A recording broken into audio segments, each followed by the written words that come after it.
Good morning. We welcome everybody to Bible study. After this song, we'll ask Greg Sandage to lead our prayer. Oh Lord, prepare me to be a sanctuary, pure and holy, tried and true. With thanksgiving, I'll be a living sanctuary for you. Oh Lord, prepare me to be a sanctuary, pure and holy, tried and true. With thanksgiving, I'll be a living sanctuary for you. Lord, our Father art in heaven, we're so thankful, Lord, for blessing this day. We're thankful that you've allowed us to gather here this morning to desire a Bible study. Thankful for all who seem fit to be here this morning. We pray, Lord, that you'll prepare our hearts, prepare our minds, and we'll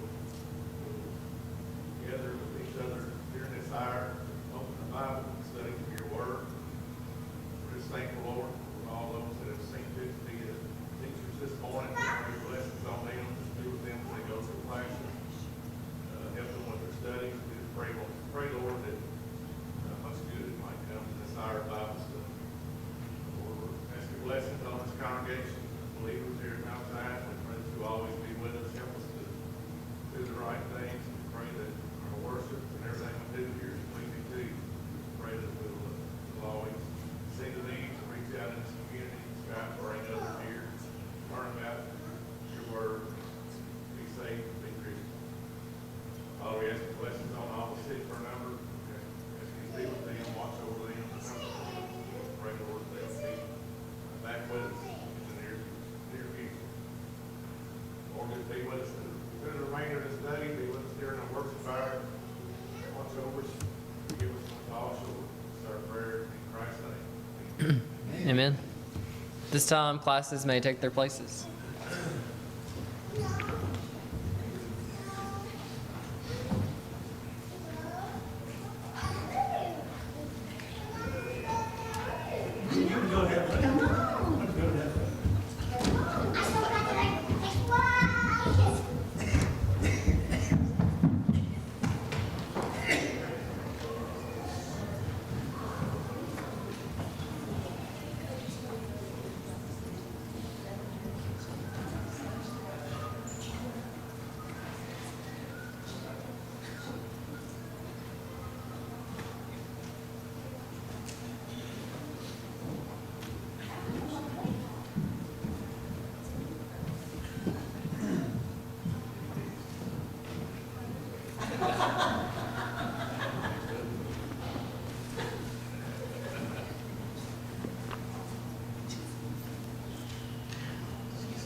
I was gonna say, did y'all not loop David in on this?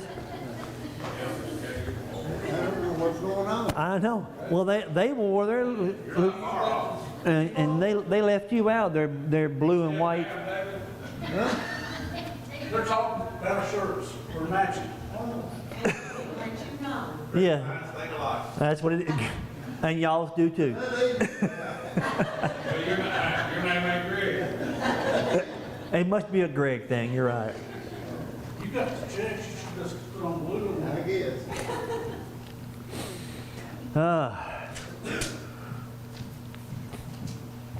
Y'all, last week I left you with a question and a thought from James chapter 1. And the thought of what it means to be religious versus what it means to have a relationship. And you can't really separate those two and be effective. But I wanted to talk for a minute this morning about that before we move on to chapter 2. Because what James writes here is, if your religion is pure and genuine in the sight of God, means caring for the widows and the orphans and keeping yourself unspotted from the world. Well, those sound like two different things, but they're ultimately very, very much connected. Because I want to ask us today, what hinders us? What keeps us from having a real, honest relationship with God? What are some of the hindrances that keep us from doing that? The laws of man. The laws of man. The laws of man.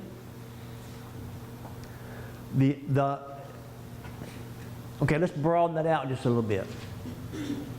Not only the laws of man,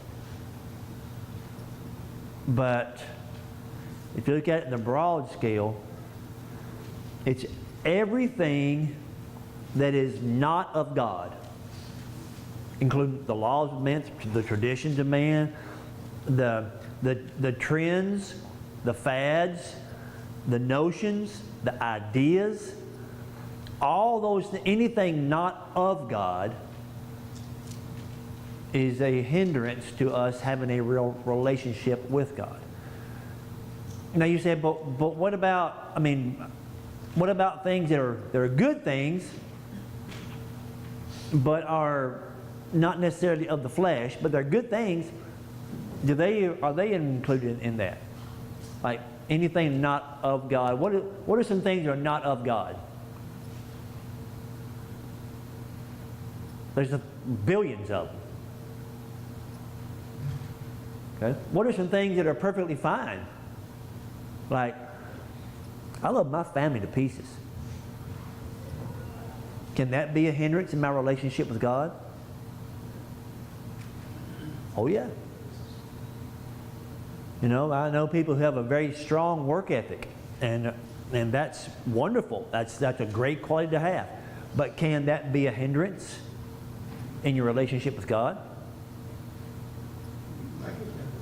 Yeah, even things that are good in our lives, we can make them a hindrance to having a real, honest relationship with God. So how do we, when we look at this, how can we reconcile, or can we reconcile any of the bad things, any of the fleshly things? Can we reconcile those into our relationship with God?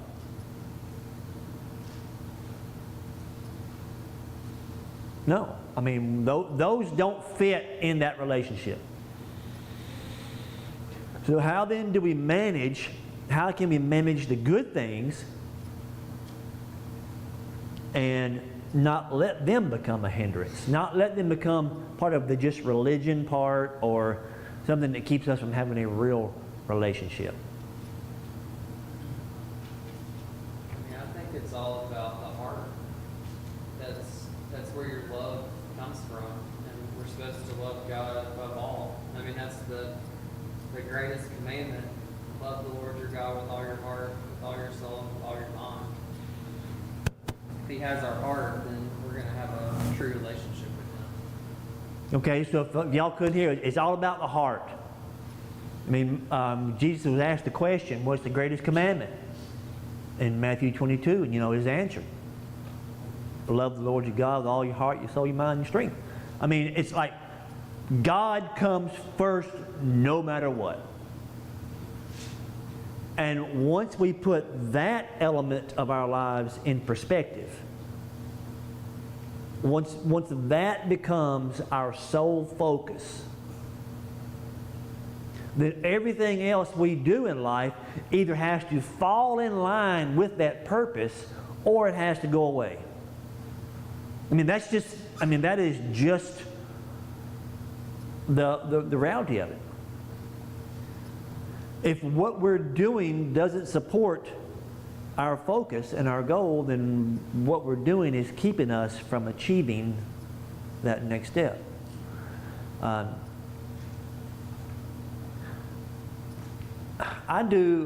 Over the years, I bet I've put in probably 300 ceiling fans. Okay? Bunches of ceiling fans. Yeah, but lots and lots of ceiling fans. You know one of the most frustrating things that can happen when you're putting up a ceiling fan? There's lots of them. But you get everything wired up, and you get everything taped off, get all the wires pushed in the box, get the fan lifted up, and you look down and the bell that covers all that is sitting by the box. That's what I do, sir. Well, there's no way, there is no possible way to put that bell on that fan to cover all that without undoing everything you just did and taking the stem out of the fan, putting the bell on. You got to start back so many steps back. Well, y'all, that's frustrating. And I know it's frustrating because I've done it so many times. But the point there is, unless what we're doing is always progressing us toward a greater relationship, then it's going to involve backing up. Or, there are times that in my illustrious construction career that I would do something and it would be a pretty involved process, and then I look at it and think, well, all that wasn't necessary at all. I could have just...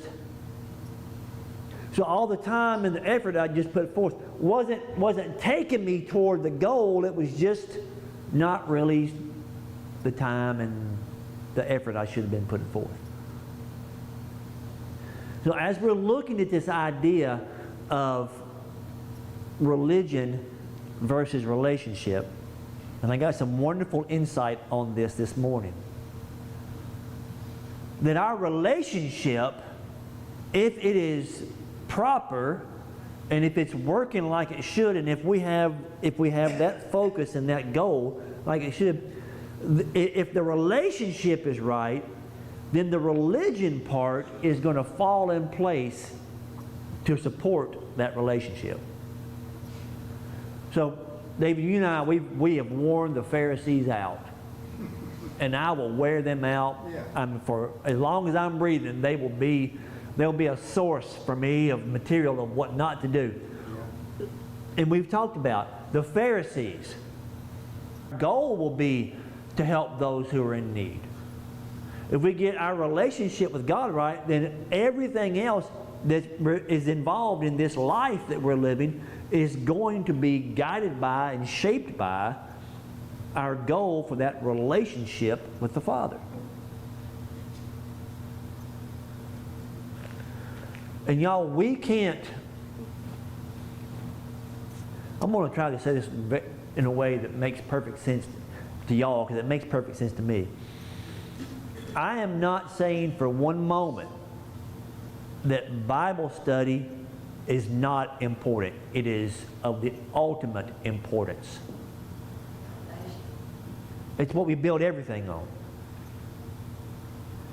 And being a Bible scholar is a good thing to have that much Bible knowledge. So I encourage us to be fervent Bible students and to study and to learn all that we can. But we can't base our salvation on how much Bible we know.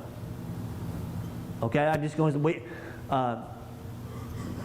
I was a preacher several years ago, was so proud. And he was talking to his elders, and Now, the reason I know this is because one of the elders that experienced this shared this with me. And he was talking about this very thing. He said, you know, he came to us and he said, y'all, I'm so proud of my son. He memorized 100 Bible verses this summer over summer break. Proud moment for a dad. Guess what the question was that one of the elders asked him? And he said, you know, that's great. That is really good. It's great he could do that. Did you teach him anything about loving God or having a relationship with Him?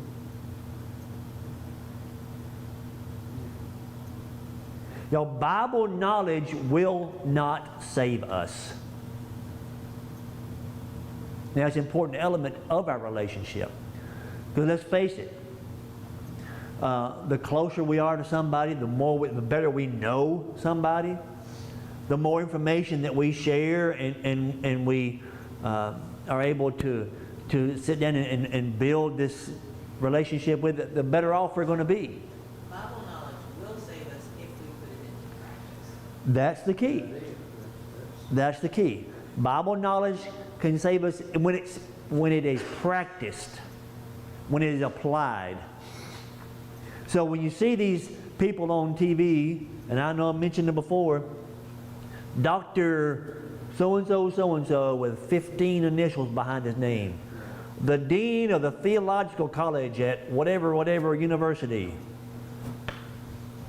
Bible knowledge that is extensive on an academic level. There's a big difference between academic Bible knowledge and relationship building Bible knowledge. So I want us to just remember and think about this idea of relationship, and if we get that right, if you remember my airplane visitor Rose, she said, I just love the Bible. The more I read it, the more I crave it. And to me, that's like, if we can get our desire for God and a desire for this relationship to the level it should be and the focus should be, then all the other things involved are going to work because we have that focus.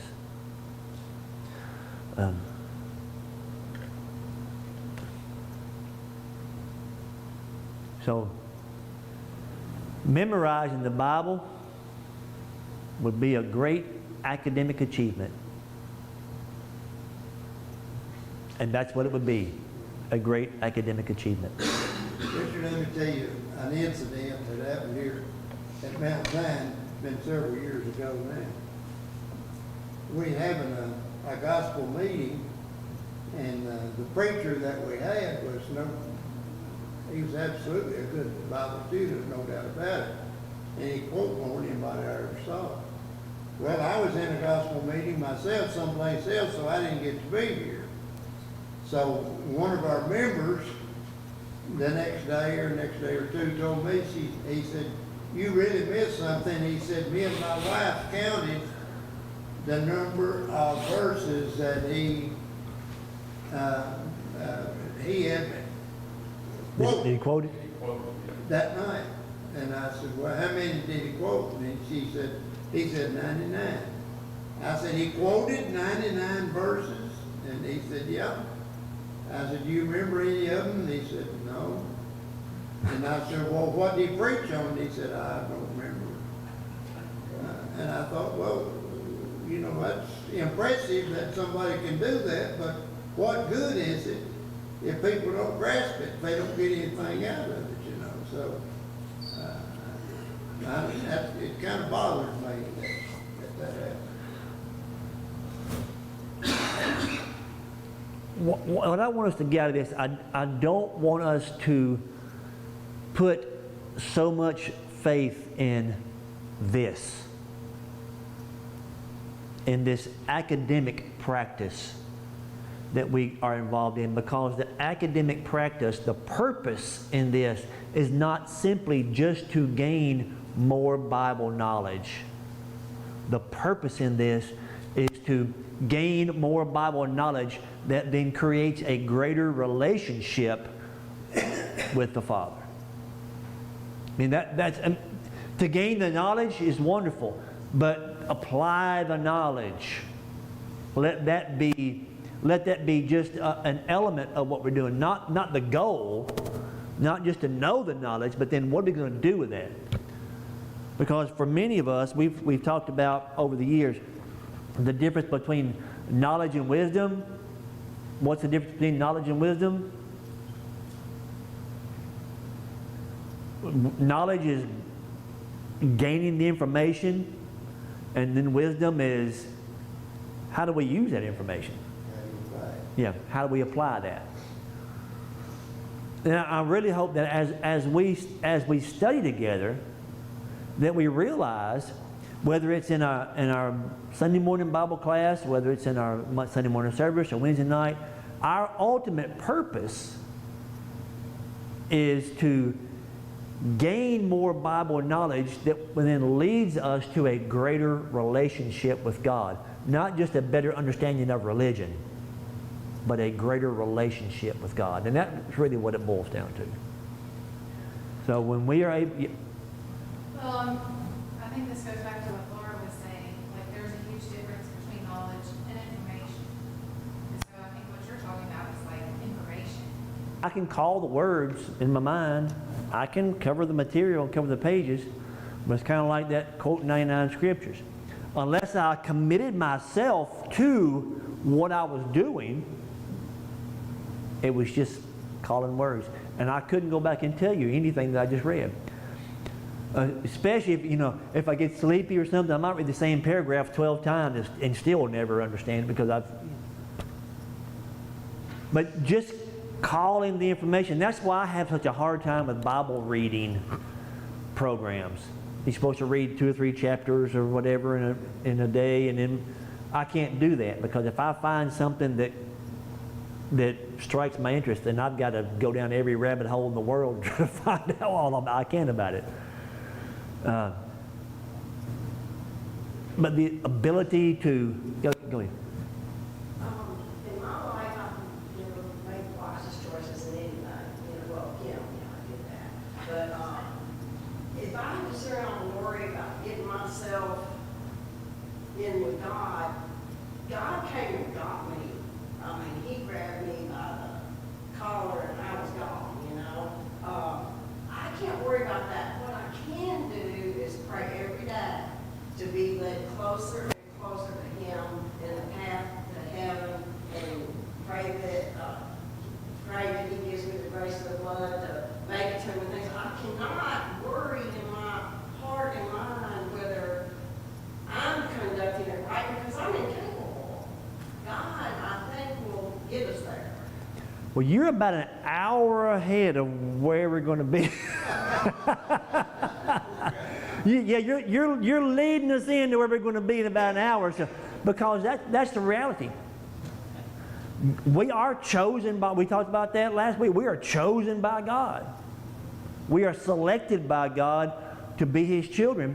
And so we have that from Him. But here's the thing, I couldn't pick my parents.